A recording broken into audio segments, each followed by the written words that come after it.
En cas de conflit à travers le monde, les enfants sont les premières victimes. Dans d'autres endroits, certains sont parfois utilisés par les politiques pour satisfaire leurs besoins. En Guinée, la situation préoccupe le Parlement des enfants de Guinée.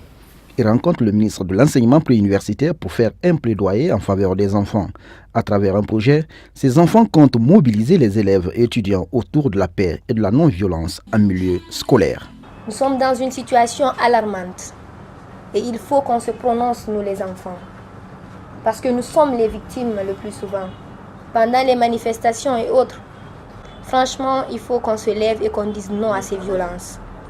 Donc, nous voulons vraiment que vous nous accompagniez et que vous nous souteniez dans ce projet. Parce que nous voulons aller vers ces enfants à travers des campagnes de sensibilisation que nous allons mener. Plusieurs structures sont mobilisées pour la réussite du projet.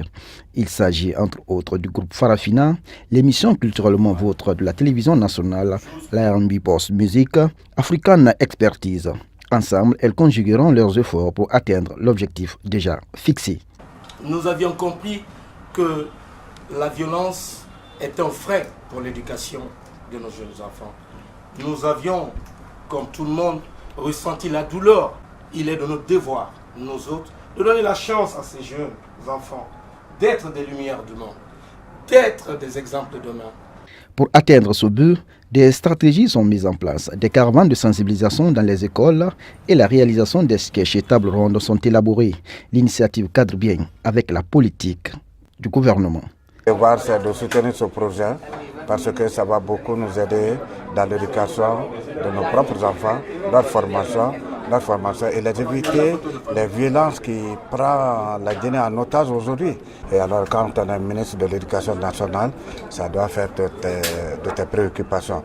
C'est pour cela, encore une fois, au nom de mon département, nous prenons ce projet à bras le corps et nous allons engager l'accompagnement des tout petits au sein de leur parlement.